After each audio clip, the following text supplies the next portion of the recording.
if assurance is a message, I think influences the art of making sure that the message is heard or understood or acted upon. And I think it's the quiet leadership that shapes culture, strengthens governance, and politely nudges, the executives without ever having to say a word or having to raise your voice. Hello, everybody. Welcome to another episode of the Audit Podcast. I'm your host, Trent Russell. Today on the show, we have Shagen Ganason. He is the Group Head of Internal Audit, Chief Audit Executive at Liva Group. He was also former member of the Institute Relations Committee for the IIA Global, and he is currently the author of the Storyteller's Ledger. So as you might imagine, a lot of the conversation, pretty much the entire conversation, is around the book, The Storyteller's Ledger. Highly recommend it. We have had a lot of authors on the show, so I've gotten a lot of books around audit. We read them, formulate questions around those, and this was probably one of the more impactful ones, I think, that anyone in the audit profession, honestly, otherwise, should pick up and read and apply as well. I say apply because there are the templates and the process for how to do what Shagen talks about is in the book. And so it's not, I've read a lot of these kind of books that you get at the airport is what I call them, in the business section, and you read them and there's kind of motivational and maybe it helps with your mindset, but you get done and it's like there's nothing practical in here. There's like some good quotes, but like I can't do anything with what's in here. There's not a step-by-step guide. That's not the case in this book. And largely what it centers around is how to effectively tell stories of we can call them audit findings at a high level, how to present to the board as a way to think about it, or the audit committee as well, through storytelling. And storytelling, the art of it has been around forever. The science has been around for years and years and years and years and years. Also, especially around movies, it's always kind of a hot topic. We talked about that briefly in the episode. But anyway, I can't recommend it enough. Seriously, go buy it, read it. And follow it, and I promise you will have a better report or a better presentation the next time you have one. Specifically, some of the things that we do though is we pull up so again, if you're watching this on YouTube, you will see this. If not, you can switch over to the YouTube channel and check it out there. But we asked to pull up a traditional audit report, and then pull up the new way that Shagen recommends using storytelling, and which I will say now I recommend as well, using storytelling. And so we compare and contrast the two side by side. You can see the difference between those two. And so I think that's very powerful. You can see like this is probably how most audit departments do it, kind of the 5 C's way of doing things. I know not everybody does that. Literally every audit department does something a little bit different with their audit reports. And so of course it's not going to be exactly the same as yours, but you get the general idea. And then how to take that and then translate it into a story that's going to be significantly more impactful.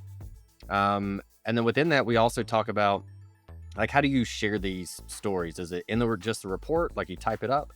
Do you do it verbally with the audit committee, use of data visualizations, all that kind of good stuff?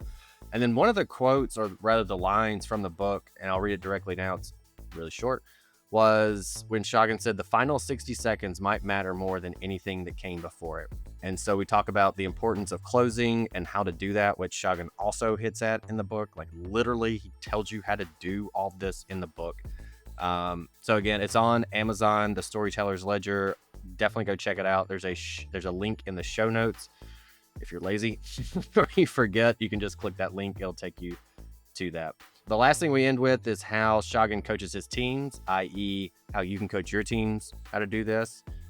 So if you are one of the people who listen to this, you read the book and you go, yep, we need to implement this. Shagen talks about his process for how he's taught his teams how to do the exact same thing. Here we go.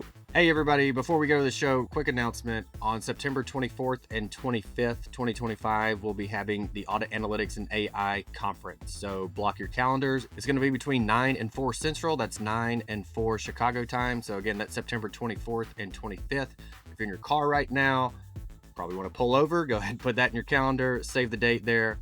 More to come from us, but want to let you know, save the date, September 24th, September 25th, 9 to 4 Central. So, Shagen, what's in your internet browsing or ChatGPT, Copilot history, anything like that? Just anything personal and professional, maybe not too personal, but personally, professionally, that you've been kind of looking into recently.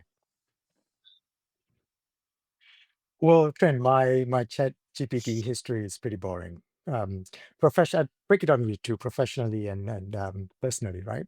So professionally is filled with riveting searches like risk and insurance, audit frameworks, and how not to bore your audit Nice. committee, stuff like that. From a personal perspective, it swings wildly between planning a holiday an imaginary holiday that I never take, or never seem to book, to reading about historical events that I already know, and also looking up recipes that I have no intentions So of it's kind of cooking. like it's And I think, kind of like YouTube for me then, especially on the recipes thing. Like, I'll watch this very beautifully produced how to cook whatever, and I'm like, oh, this video is amazing, and that looks amazing, and then inevitably I go, I'm never gonna make this. yeah, there are no Yeah, conspiracy theories, nice. no secret societies, but something comes up, and I said, "Hey, what do I do with this recipe, this ingredient?" And I'll search it up, and Yeah.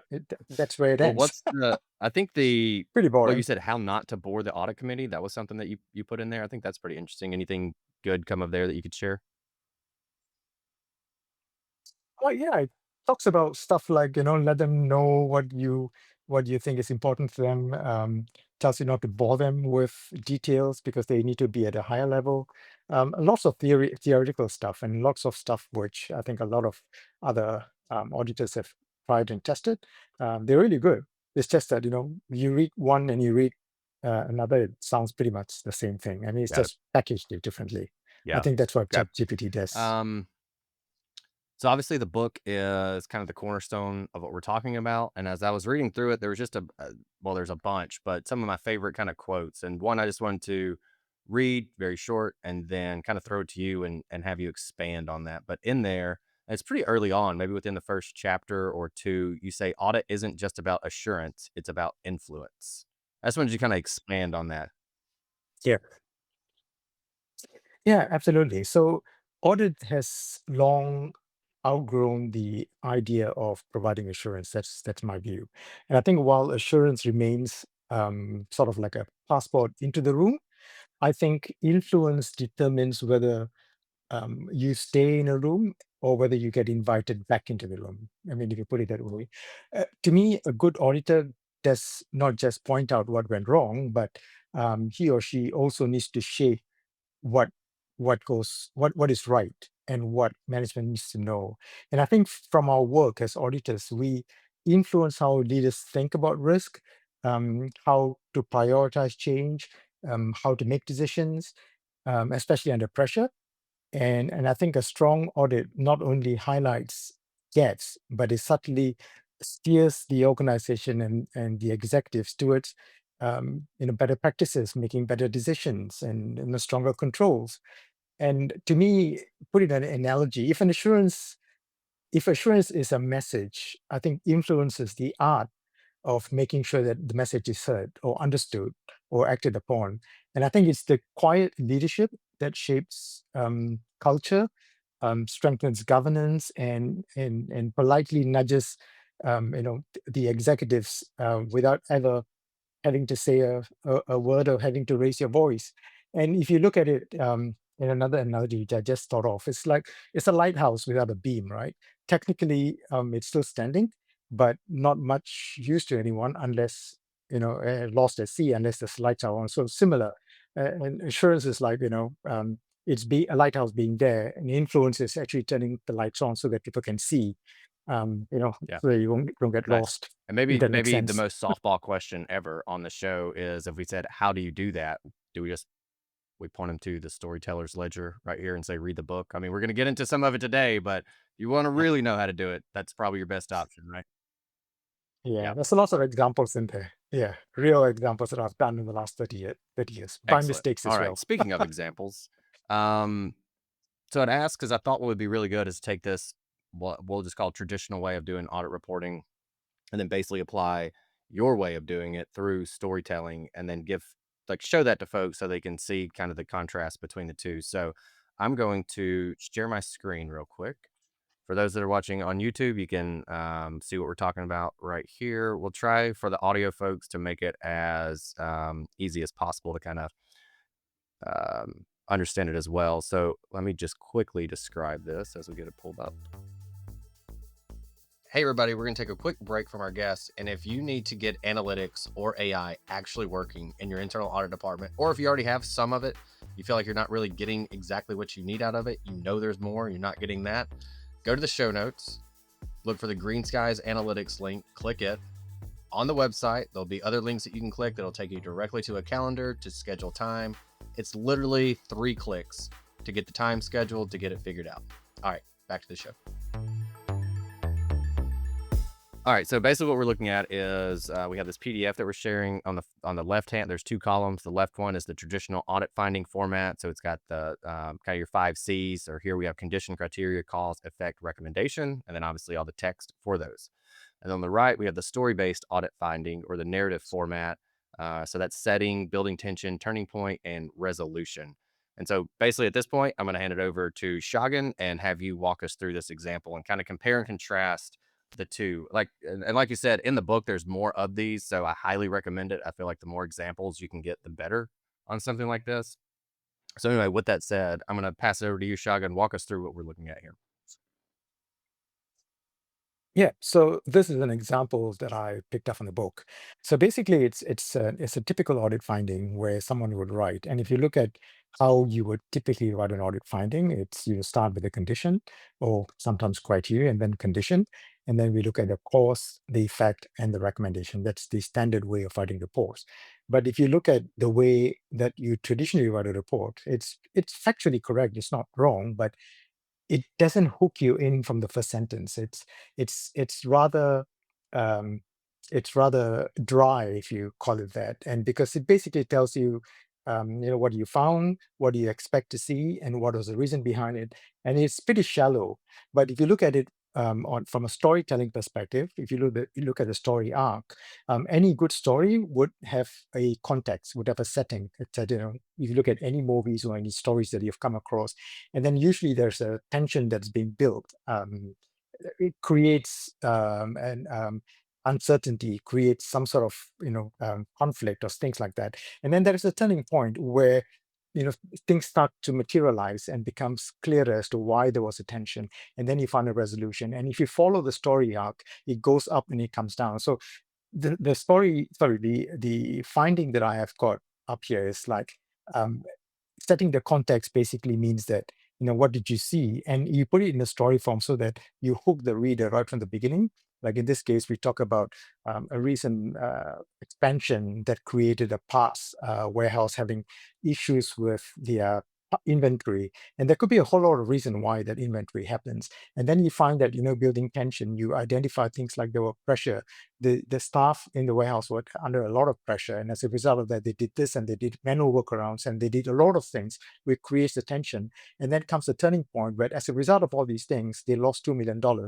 That is a big thing which somebody would hook on to, and they want to find out what happens next. What do we need to do? What do we need to resolve that? And then you come down to the resolution part of it. If you follow the story and if you follow how a story arc actually works, you go beyond what a traditional audit finding does, because it identifies the root cause, which is a lot more subtle. It is not so obvious. Like, for example, in this case, if you read the book, you'll find that the actual root cause was the cultural issue about people being wanting to make the good choice of manual overrides.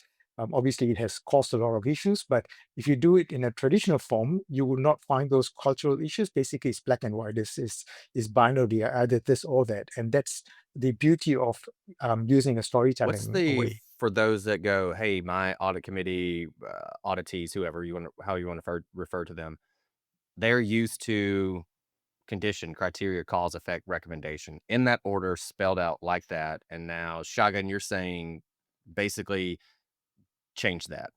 Do you have any advice for how to basically sell this idea to them, to the stakeholders, and go, look, we get it. We've always done it like that. Now we're going to do it this way. And then, even with that said, I guess the second part of that, in the audit report itself, would you lay it out? And so instead of having like condition, would you write setting? I mean, I'm sure you wouldn't write building tension, but I'm trying to imagine. I've seen so many. I'm not even like an audit report writing, consultant. I'm all data and tech. But even then, I've seen a lot of audit reports, and I've talked to a lot of audit report trainers and consultants, and it seems like every audit department does something a little bit different. So, how can you take their traditional way of doing it and then putting it into, and we'll just stick with the text format in this example, but how can they then like reformat it to where again stakeholders can take that in, and it's not like what is this? This is totally different. I don't get any of this. I'm sure they're going to get some level of pushback from somebody, on the committee. But what advice would you give there? What I did was, normally what most auditors would do is to have those headings, condition, criteria, cause, effect, recommendation, which are normally what how you structure an audit report. What I did was slowly remove the heading and left condition, criteria, the way that I write a traditional audit report. And then you find that people get used to not seeing those headings. And then when you change things around and not putting in, context and building tension and all that, but you still write a report as how you would write, because the recommendation is at the end. And the first part of it, the context, your building tension and all that builds up together with your condition and criteria. That is a story in itself. And if you look at the next page, where in the screen that you have, that is actually an audit finding. So you will not see the headings, but if you read through that finding, you'll find that it is actually how a traditional audit report used to look like, but it's written in a different format. And what is good about this is that it's very rarely I've come across an audit committee or a senior executive which finds it difficult to understand that, because the first paragraph itself, it hooks the reader into saying that I want to know what's happening next. I want to know what's causing this. And then as they start reading into the second or third paragraph, and then that's basically they want to know what the ending is. It's just like if you go into a movie and you go halfway through the movie, you can't stop it because you want to know what the ending is. So it is written in such a way that it actually still captures the whole thing. Factually, it's still exactly the same as what the traditional audit report is, but it's written in a format where it hooks somebody. And the moment you start reading it, you forget that the structure is And missing. I can imagine because from experience, we used to take all the audit reports across, all the various areas we were auditing. And so what we go to the audit committee, what they wanted was we want the cause and we want the recommendation. And so we did that for years. Like that's all they wanted. Just Yeah, give us that and that for everything. All right, cool. And then eventually someone new came on the audit committee and that person said, that's great. I want the effect also. It's like, okay. So one of like, six people on this committee wants this. So we went, all right. So now so now we had the effect to it also. So I just could see, especially with so many people in the room going, well, I want this way and I want it this way and I want it this way. And so even I think you might have to get creative for some folks. Even as I was looking at on the first page where you had a few areas kind of underlined and your attention does go there, like that's immediately I yeah. opened it, I saw the underlining, I went straight there. And so that could be, what do you think? A technique for someone goes, look, I just want the effect. And you go, cool, we're going to do it in this story format, and then maybe you just kind of underline that piece of it so that it draws their attention to that. So if anyone just wants that, they can go there. What do you think about that? Anything that you would add to that, or just go, dude, that is a terrible idea. Just do what I'm telling you to do, and it's gonna be fine. No, I think every audit committee is different, as you put it, and you got to know your audit committee. Got to know your audience as to what they want. And the purpose of me underlining those little text is essentially so that you can actually see on the screen. But what I normally do is I put it bold, so anything that I want people to pick up from on a bunch of text, I'll normally make it bold, so that your eyes automatically gets attracted to that part of the thing. And typically you put things like $2 million. It's a huge thing that somebody would automatically want to pick up. If you make it bold, it will stand out.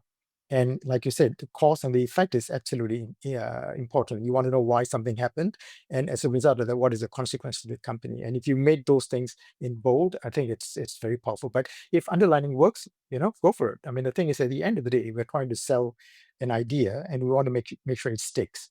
How it's presented is immaterial, as long as the risk is presented in such a way that your audience understands it There's been a and they lot of accept it. studies or some studies on where they literally put retina reading cameras on people's laptops and screens, and then they would pull something like this up, and then they would just see like where, where does someone's eyes naturally go.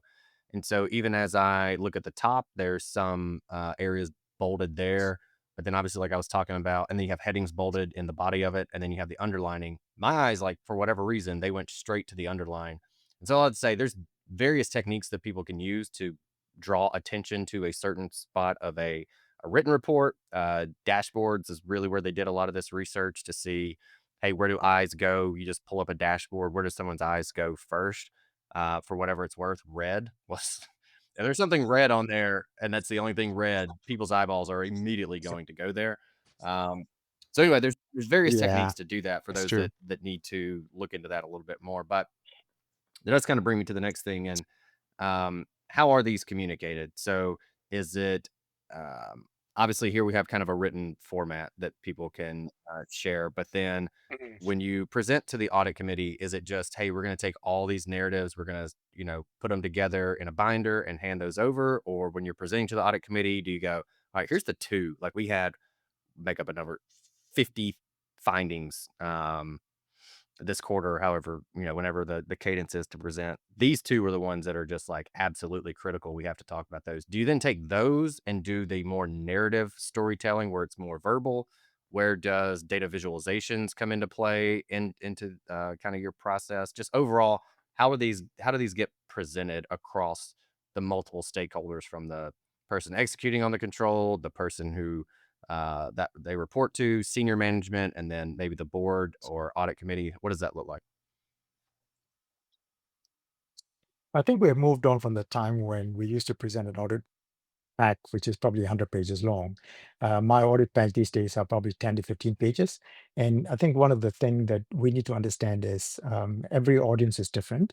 Um, Understanding your audience is the key, so that then you'll be able to craft your message according to each wants and needs. And also, it's important to note that one format is not going to work for everyone else.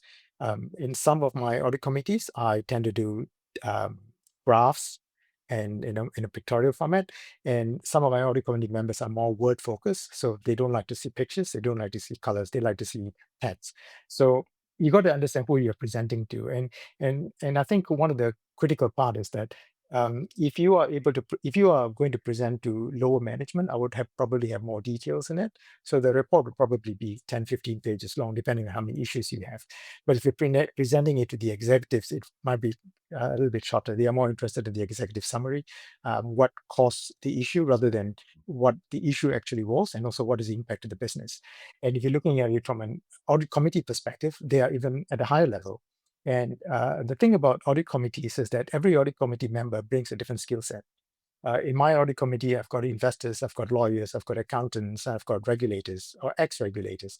So they all have a different perspective. And I think you as a CAE needs to understand what their needs are, and also need to be able to preempt what kind of questions they're going to ask. And for you to be able to present your audit committee deck in a way that answers the questions even before they ask it. And if you are able to do that, then you've really, mastered it. But it's difficult. You need to understand your audit committee. It takes time for you to understand your audit committees. And normally, if you have like 10, 15 findings in a report, I would normally highlight Mhm. maybe the top two or three of them, the one that has got the most impact, because the audit committee, again, you're looking at the risk, right, for the whole organization, which has got the biggest risk, which has got the biggest impact to the business. And that's what they are interested in terms of fines or penalties from the regulators. Those are very important to some audit committees. So you bring up those things and you point it out rather than putting issue by issue. And sometimes what I also do is I'll summarize the 15 findings into maybe two or three key paragraphs. Rather than putting it finding by finding, I summarize the whole thing into two or three paragraphs and say that these are the three things that you need to be aware of. These are the three things that you need to ask management. These are the three things that you should be looking out for when you're assessing the risks.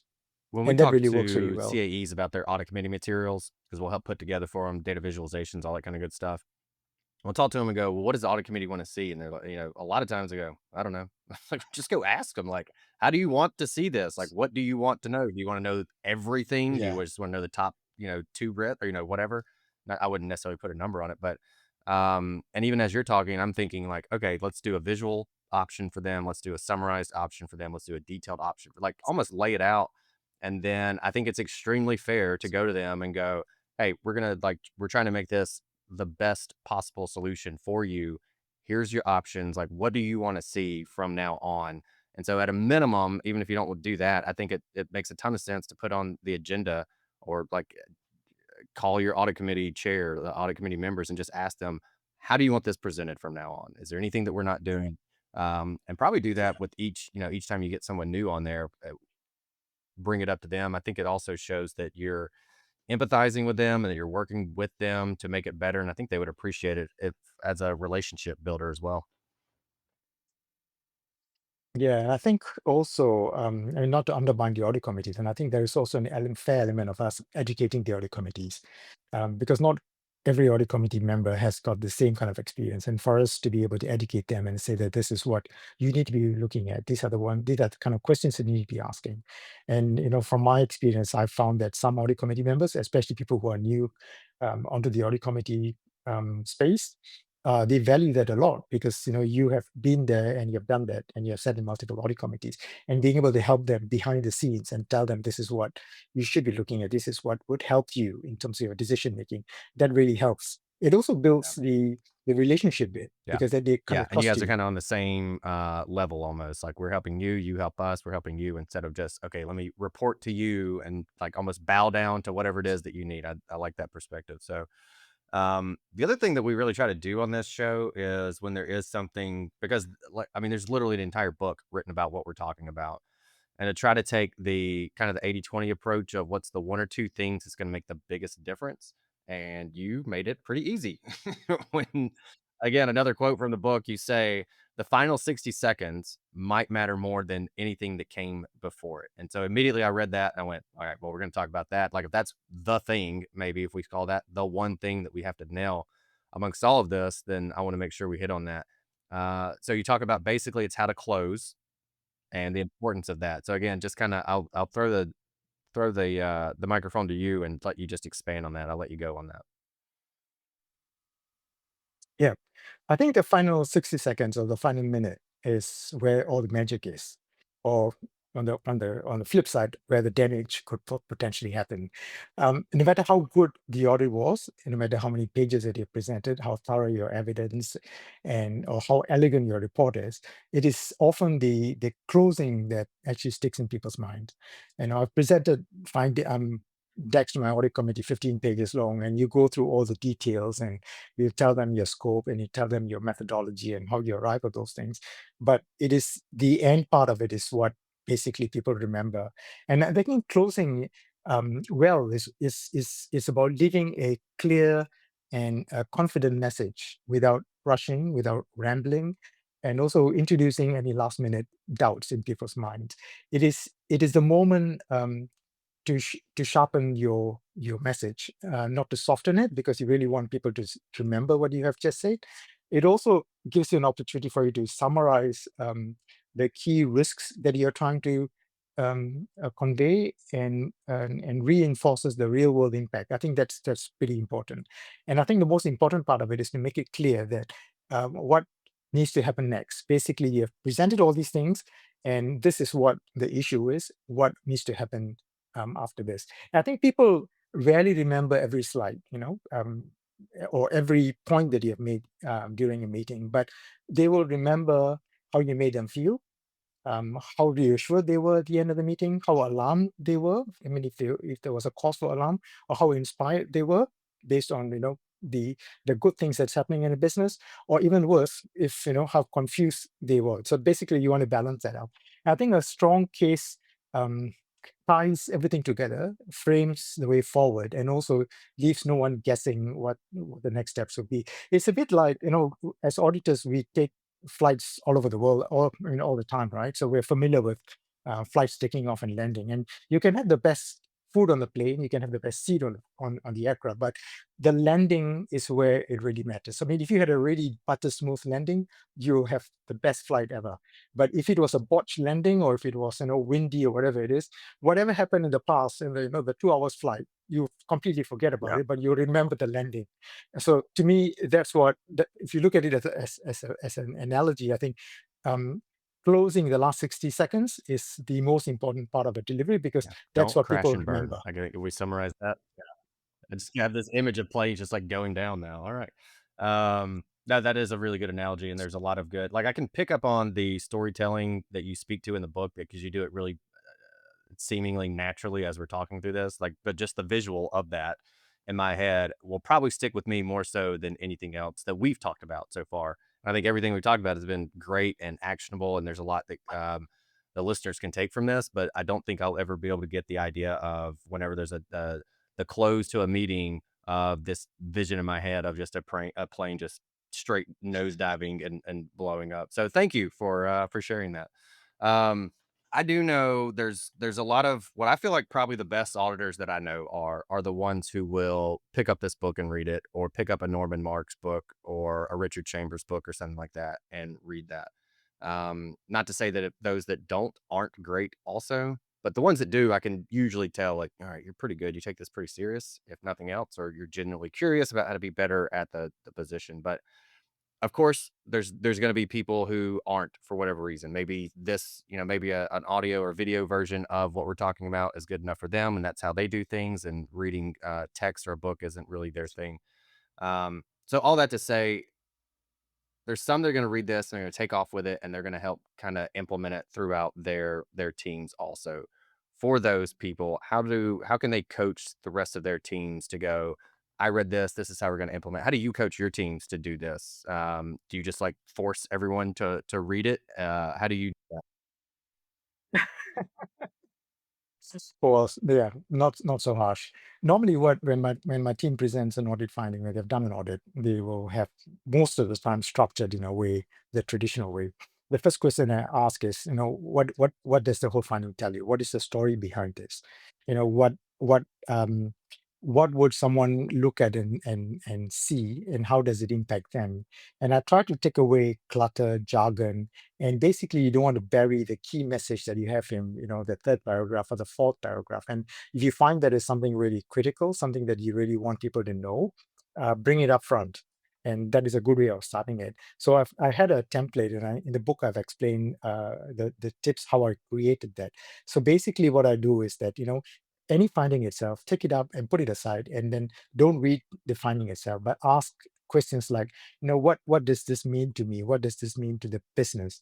What is the two or three key things that I want to talk about? And what are the two two or three key things that stands out? And you pull that up front and you write the first paragraph. Forget about the structure of condition and criteria and all that.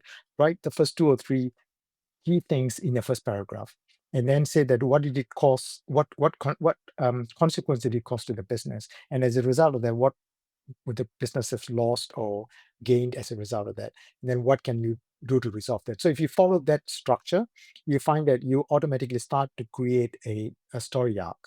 And when you start reading it the next day, normally what I'll do is I'll write something up, I'll leave it, even though it's written by somebody else.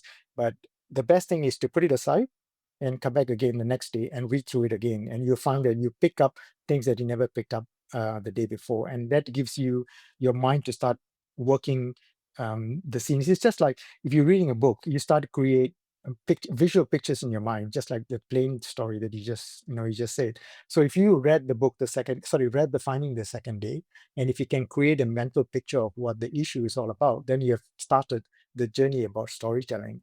And I think that's the thing. That's the training that I give my teams.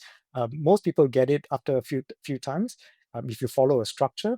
But if you just randomly start writing, I mean, it's difficult because we are auditors and we are trained to write in such a way for years, right? And for us to just flip, it's not easy. We're not John Grisham or Yi Chao or any of those authors. So the advice is procrastinate. Yeah, I like that. I It can do that. helps. Yeah. I can do that. All right. I think the other thing I like about this, especially for those that get the book, you talk about the templates. And so basically it's not, hey, you have to go take some story. There's tons of storytelling, like go just storytelling training for for executives, for actors, for directors, for script, like whatever it is. It's almost, I think, a joke amongst like the Hollywood folks about storytelling at this point. But so there's tons of trainings that you can go take to do all this storytelling. But what you're saying is basically, or what I'm going to say for you get the book. The templates are in there. The questions that you need to ask of yourself and of your team are in there, and the process is in there also. So basically in the book, which takes, a few hours to read, like you can go through, read it, knock it out, pull out what you need to make this work for your team. And then really not stop providing assurance, but in addition to that, actually influence the folks that you need to. This is probably the most common way I close out the show, and so people are probably tired of hearing about it, but I absolutely love it when there are actionable, practical takeaways that people can listen to, and in this one especially, look at on the YouTube channel and see the before and after traditional versus storytelling way of doing this, as well as, again, pick up the book. It'll tell you how to do all this and save you probably hours and hours and hours of training. But so anyway, with that said, thank you so much for the book and for coming on. And I want to leave it to you though. What do you want to leave the audience with? Um, if I could leave the audience with one thing, it would be this. Life is too short to take yourself too seriously. And or to trust a 5-minute recipe that ends up taking 2 hours and half of your patience. I think on a personal note, most of the best things in life, to me, come from a bit of chaos, missed flights, unexpected career turns, half-baked ideas that somehow become full journeys. And even writing this book, for example, which started as a small side project, to clear my head, somehow or other snowballs into this very reason I'm here talking to you. So proof that sometimes chaos has a pretty good sense of humor. So what whether you're chasing a promotion or your personal best or the world's best street food, just remember, I think enjoy the detours, pack a sense of humor, and stop to pet the dog, even if it's not yours. Hey everyone, thank you very much for listening to this episode of the Audit Podcast. Whatever platform you're listening on right now, I'm sure there's a subscribe button somewhere, so please hit the subscribe button there. If you're listening through iTunes or Spotify, feel free to go give us that 5-star rating. It only took me about 16 seconds to give myself a 5-star review, and it really helps to get future guests to come on the show, so we'd really appreciate that. Lastly, be sure to check out the show notes and follow us on all our social media channels on Instagram, on LinkedIn, and on TikTok. Also, if interested, please sign up for our weekly newsletter from the Audit Podcast. Thank you all. Have a great one.